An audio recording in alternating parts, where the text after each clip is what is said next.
everybody, how you doing? My name's Dave, and if you like getting silly with bass synths, you can call me Daveypoo, the mobile music minstrel. How you doing? Alright, so the nice folks at Yonac came out with this amazing guitar and bass synth, and I've seen lots of people do videos on them, and I've not seen any one of them pick up a bass. So guess what? Today, we're doing bass because I'm the bass guy, so let's do the bass thing. Roxon is a guitar and bass synthesizer. Let's get this out of the way. Is it really a synth? Well, in my opinion, not really. What it is you're stacking a whole bunch of different effects to kind of make synthesizer-like sounds, but it's not a true synthesizer. So let's just get that out of the way. I don't feel like it's a true synthesizer. Do I feel like there's still worth in here? Absolutely. Do I feel like it can do some great stuff? Totally. I played around with this on guitar, and I really didn't like it. There's a couple of reasons. First of all, I love Yonac's apps. Love them. I own them all. I bought them all. They're great. What I don't like is I don't like their presets. I feel like their presets are really designed to show off all the capabilities of the app, but they aren't necessarily musical. I tried this with a guitar, and I felt like it was overpowering on guitar. I felt like any of the tones that I was getting were just too much. They would have dominated an entire track. Now, you guys know me. I like to do things and set them in a funk or a pop or a radio-friendly context, okay? So I was trying to take this app and see what I could do with it, and I found use when I plugged a bass in more than when I plugged in a guitar. So that's what we're going to talk about today. Let me just show you how I'm set up. I'm here in 8 Matrix. As always, I'm running direct from my Fender Precision bass into my Behringer UMC 404 HD interface. I'm coming into 8 Matrix here. I'm using limiter to boost up the signal because the signal coming out of the UMC 404 HD is pretty quiet, so this just kicks it up a little bit. Here's the dry bass sound. No big deal. I'm going straight into the interface. I'm wide open here on the tone control. I'm only using my P bass pickup here so I can sound like most other P basses, all right? Here is Roxsyn. Let's walk through Roxsyn a little bit so I can just kind of talk through the various sections and what they do, and then we'll talk through some of my patches and what I could do. So over here, you've got a gain. This is your input gain, okay? It's the signal coming in. You have a master volume, how overall loud the entire output of the sound is, and then underneath that you've got instrument. It's how much dry instrument volume you've got coming in. Next to that is the trigger. Auto is whether it triggers automatically based on what you're playing, or you can switch it to external. You can trigger the synth by an external source. So you can, for instance, I could be playing the bass and I could have, say, a kick drum coming in, and every time the kick hits, it would be triggering the synth sounds, okay? But I don't have it set up that way today. Underneath that, threshold, that sets the threshold at which, how loud it is that the signal needs to come into the synthesizer for it to make a sound. Okay, and underneath that is dynamics, a little bit of the control over the dynamic range. Okay, if we keep going over, we've got instrument and synth mix. Okay, the volume of the instrument versus the synth. Then we've got a pan left and right, and then you can assign, now you've got these buttons here, and you'll notice this filter 1 and 2 here at the bottom. Filter 1 and 2, you'll see that repeats across voice 1, voice 2, and voice 3. What that's doing is that there are actually 2 filters in here, and you can assign each of these to one or both of the filters. So then you've got voice 1, you've got voice 2, voice 3. Now these are actually triggered by the incoming signal. These are synthesizer tones. To my ears, it is not generating exactly a sine wave or some other familiar synth tone. To me, it's taking your audio and it's mangling it somehow. I don't know how Yonac is explaining it, but that's what it sounds like to me. Voice 1, voice 2, and voice 3 are all basically exactly the same. They've all got shape. You can set the volume of each of them. You can detune them if you want. You can set the octave range of each of the voices. If you look at shape, A, B, C, D, E, those are all different types of waves that it can be created, and I'll show you that in a little bit. And panning, of course, and all that. Now, if you look at the bottom half of the screen, here in the left, bottom left is our filter section. We've got the drive of the filter, the frequency of the filter, the contour of the filter, the type. It can be high pass, it can be low pass, it can be band pass, it can be vocal, like a format synth, you know, like so you can get those ow, wow, vowel type sounds. Underneath that, you've got the resonance of the filter, and then the filter balance between filter 1 and 2. You can see up at the top here, these radio buttons 1 and 2.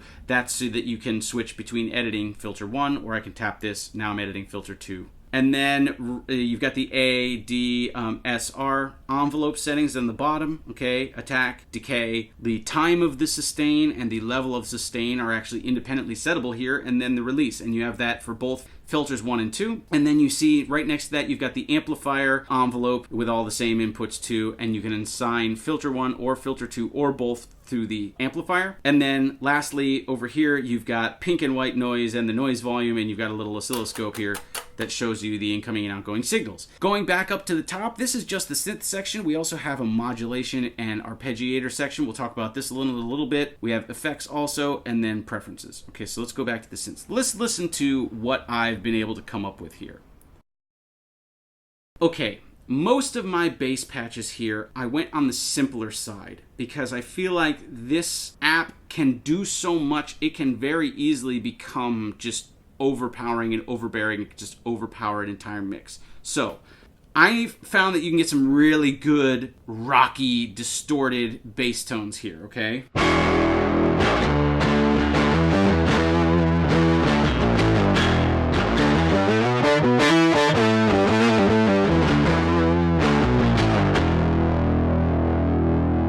Bad. Okay, so what I've done here is if you look at voice 1 and voice 2 are the ones I have on. Voice 3, the volume's all the way down, so I'm not using that. They're both set on shape A. I've got voice 1 is just the regular octave. I've got voice 2 is up an octave. They're detuned slightly from one another so that I get a little bit of out of phase-ness.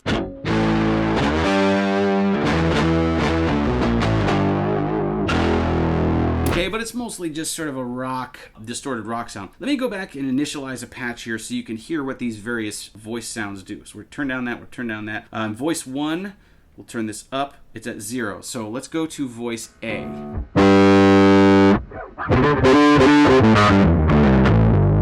gonna turn this down a little bit. Okay, so that's voice A. Here's voice B. I'm sorry, shape B. One more time. A. And B. So it's like distortion, but a little thinner maybe. C. Again, an even thinner, kind of an even grittier sound. Then we go to D. That's cleaner. It's a cleaner sound. I think I'm digging in, so that's why I'm getting the grit. And then we'll go to E.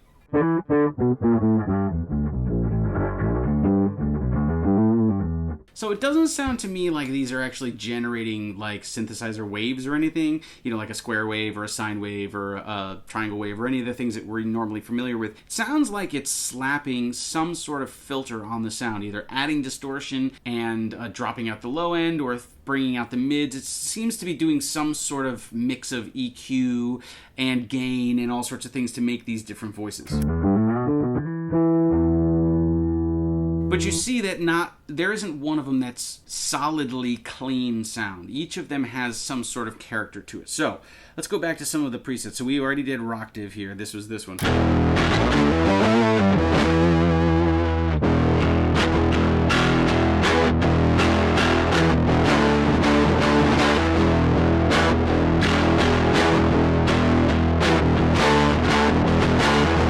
Like I could totally see that in a just real ballsy rock and roll song here. And you can see that it actually triggers pretty well. It's pretty responsive.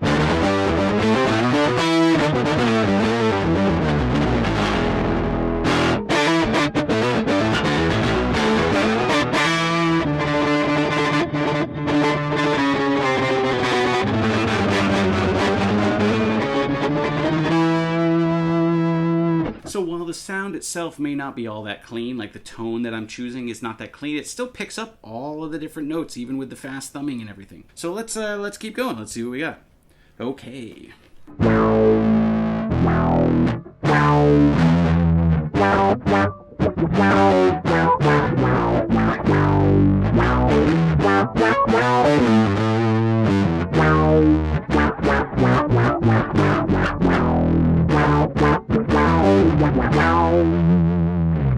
Again, that's a pretty usable sound. What I've done is I've set voice 1 is set on shape A, you've got voice 2 is set on shape A, and voice 3 is set on voice D. And I'm sending, voice 1 and voice 3 are going to filter 2, voice 2 is going to filter 1. And so I've got some clean, 2 of these are going to a clean filter. So we're getting a mix of different tones. We're not always just getting all distortion or all clean.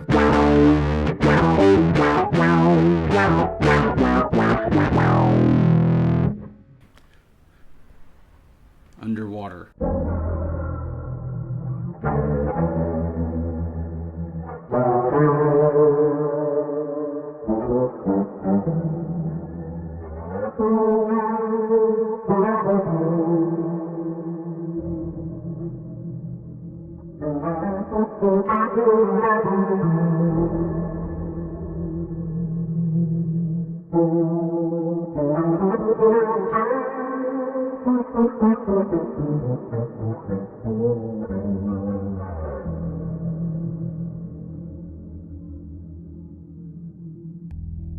Okay, now we're using the arp.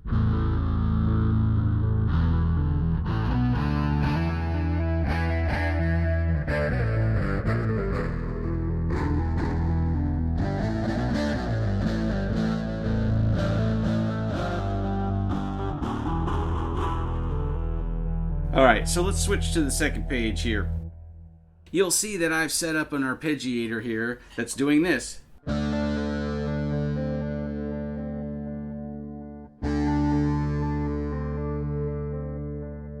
So it's a 1, 2, 3, 4, 5, 6, 7, 8, 9 note pattern that's going back and forth, and it's playing, you know, an octave and the octave, the flat 7 up. So it's going do ga do do da and do do, and then backwards.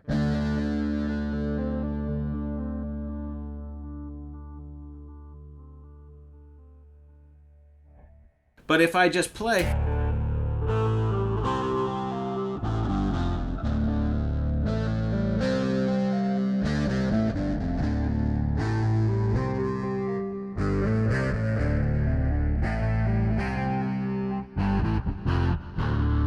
that's beefy, man. I mean, that's really beefy. If you can go back to the first page, you know, I've got voice 2 is an octave down, voice 1 is the octave that my bass is playing, and voice 3 is the same octave, but I've got, you know, shape D over here, shape D over here, and shape A over here.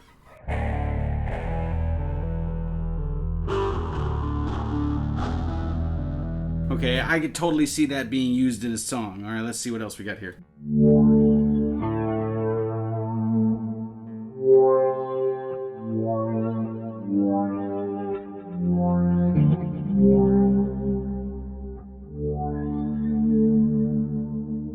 Now, I'll show you a comparison between one of my presets and one of the other presets because I feel like I stuck with simplicity. I just kind of tried to keep a true... Like I went for one idea and I tried to not cloud it with too much stuff.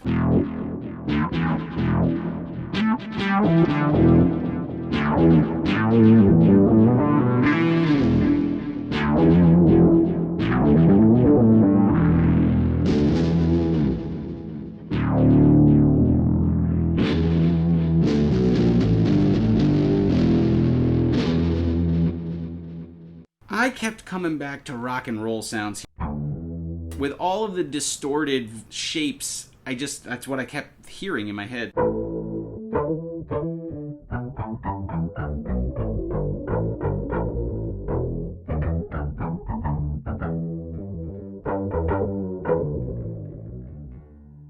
Alright, let's try it.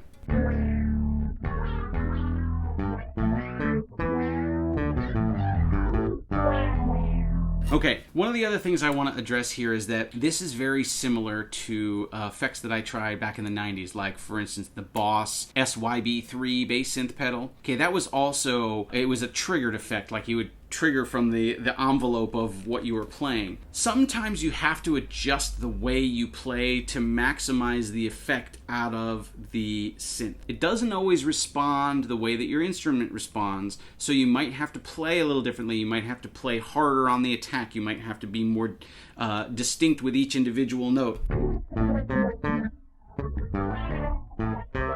Like with this sound, if I play a lot of...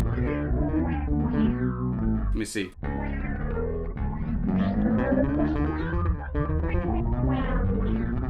Hear how it gets really blurry when I go fast?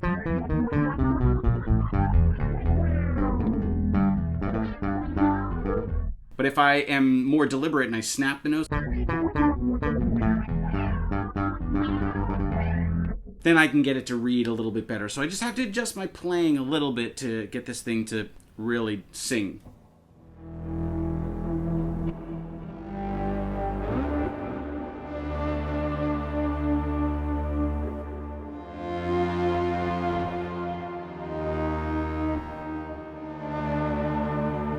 But I mean, it responds to vibrato. That's really cool.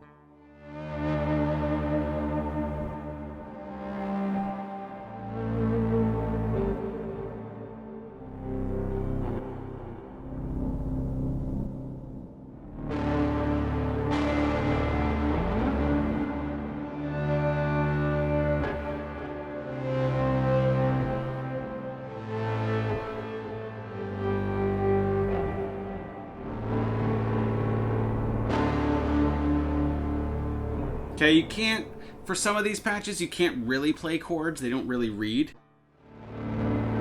Sometimes they do.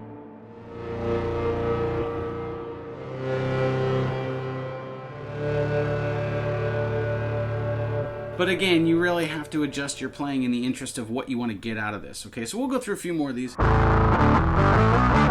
But after a while, they started to be kind of similar. I was dropping the bass down an octave, getting the distorted thing. Yeah.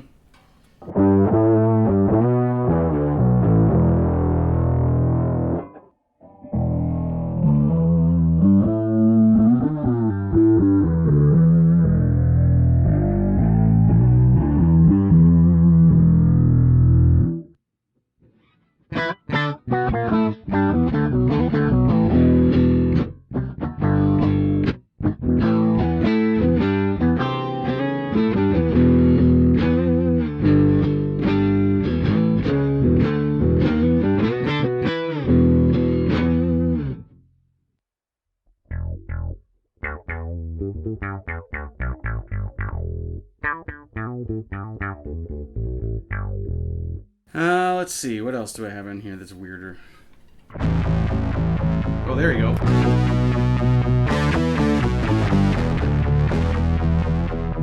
Now, I believe that's using the... Yep. So all I did was I set the arpeggiators playing, and I have the trigger is triggering the filter frequency.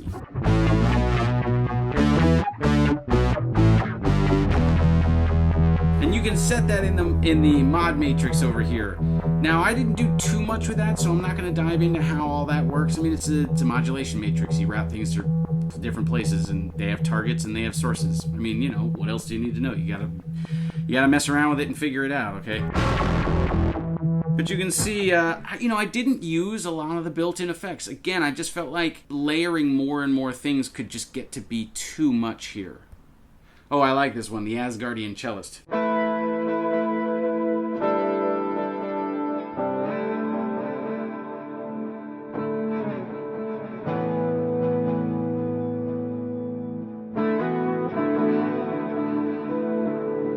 So you can see, now I've tuned the voices differently so I can get a chord.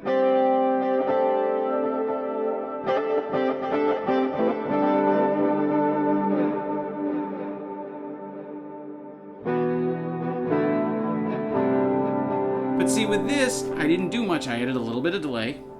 Oops.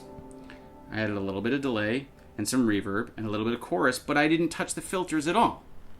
If you look back here, the filters, there's no change. Okay, so, I had to pick and choose which of the various things that I would use on each of these patches so that I could really make them sing. The weirder they come.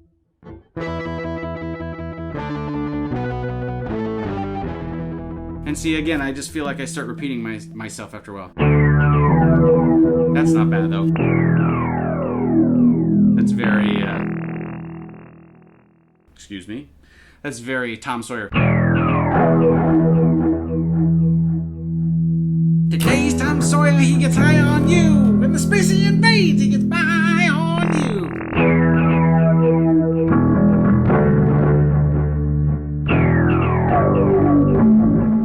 I'm playing it all wrong.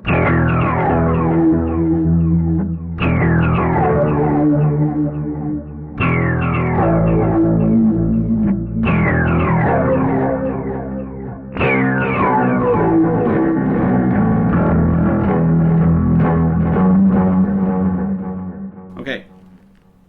Nasal grit.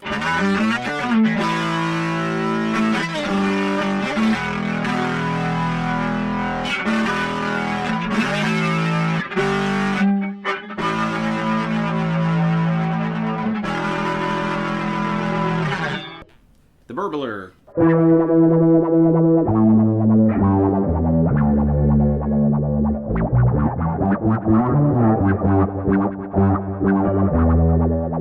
And what's cool about this one, you hear it, it hit all of those notes.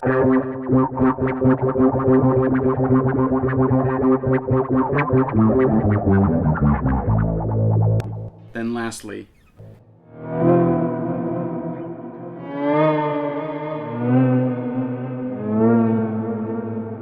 so here I have the modulation envelope is controlling the pitch, so. But you see, there's a lot you can do with Roxon. There's a lot that's in here, but it can very easily go from 0 to just too much, and it just becomes a total mess. So I really like what they've created here. I don't necessarily think that these, let's go to even basses, that these, their own preset. I mean, that's cool, but I would never use that in a song.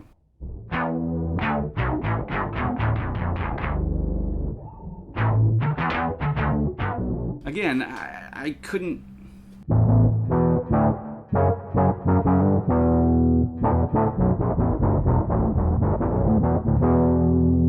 Let's try a lead sound.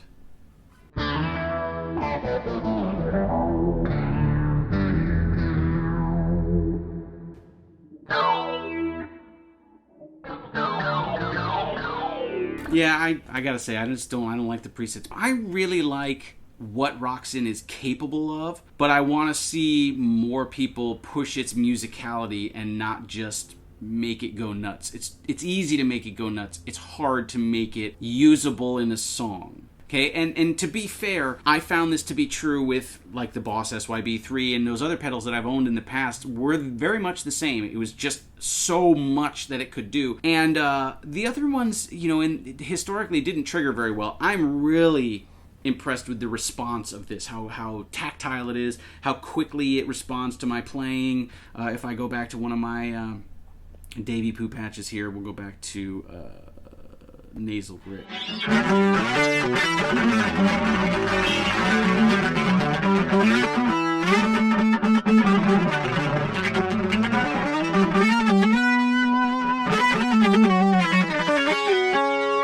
Made a response to slides even.